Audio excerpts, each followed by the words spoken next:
በከፍተኛ መንግስታዊ ስራ ኃላፊነትና ባለም አቀፍ ድርጅቶች በተለያዩ ስራ ዘርፎች ያገለገሉት የዶክተር አብዱል መጂድ ሁሴን የቀብር ስነ ስርዓት የተፈጸመው ባሳለፍነው ሳምንት ነበር። ፕሬዝዳንት ግርማን ጨምሮ የተለያዩ የፖለቲካ ድርጅቶች ለሀገራቸው ባለውለታ ለነበሩት በዶክተር አብዱል መጂድ ሞት የተሰማቸውን ሐዘን ገልጠዋል። On the democratization issue, on the issue of transparency, on the issue of accountability.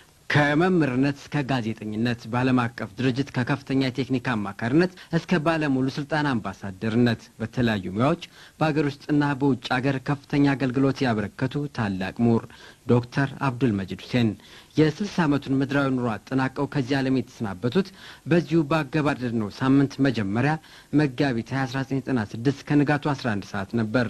የኚህ ታላቅ ምሁር ግባተ መሬትም በእስልምና እምነት ስርዓት መሰረት በትውልድ ቀያቸው ድሬዳዋ ውጭ ጉዳይ ሚኒስትር ስዩም መስፍንን ጨምሮ ሚኒስትሮችና ርዕሰ መስተዳድሮች ብፁዕ ቅዱስ አቡነ ጳውሎስ ፓትርያርክ ዘኢትዮጵያ የኢትዮጵያ እስልምና ጉዳዮች ጠቅላይ ምክር ቤት ምክትል ፕሬዝዳንት ሼህ ኤልያስ ረድማን እንዲሁም ቤተሰቦቻቸውና ወዳጅ ዘመዶቻቸው በተገኙበት ተፈጽሟል።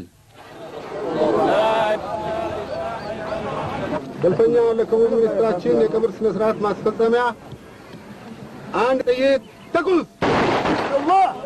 አላሁ አክበር። አንጋፋዋ አርቲስት ሙናይ መንበሩ ባደረባት ምክንያት በሕክምና ስትረዳ ቆይታ በተወለደች በ57 ዓመቷ ትናንት ከዚህ ዓለም በሞት ተለየች። አርቲስት ሙናይ ከአባቷ ከአቶ መንበሩ አስፋውና ከእናቷ ከወይዘሮ በቀለች ኃይለ ጊዮርጊስ መስከረም 1 ቀን 1993 ዓ.ም በአዲስ አበባ ከተማ ቀጨኔ መድኃኔዓለም አካባቢ መወለዷን ቲያትር ቤቱ ለኢትዮጵያ ዜና አገልግሎት የላከው የህይወት ታሪኳ ያስረዳል። የቀብር ስነ ስርዓቷ ዛሬ ረፋዱ ላይ ተፈጽሟል።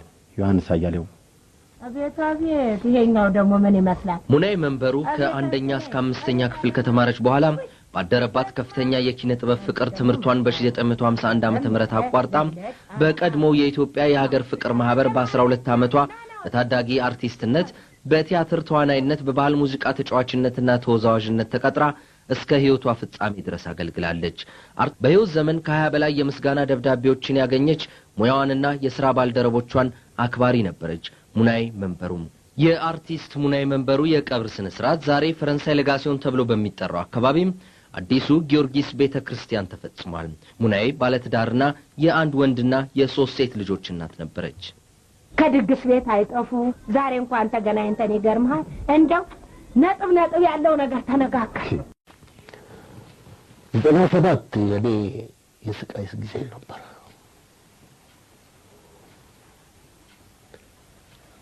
ብዙም ለስራ የተሰማራሁበትም ጊዜ አልነበረም።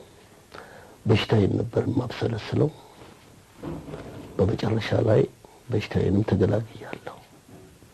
እዚህ ደረጃ ላይ ነኝ ያለሁትና እንግዲህ ከ98 በኋላ ያለውን ለስራ ያለኝን ጥረትና ትጋት ለወገኖቼ፣ ለእናት ለአባቶቼ፣ ለልጆቼ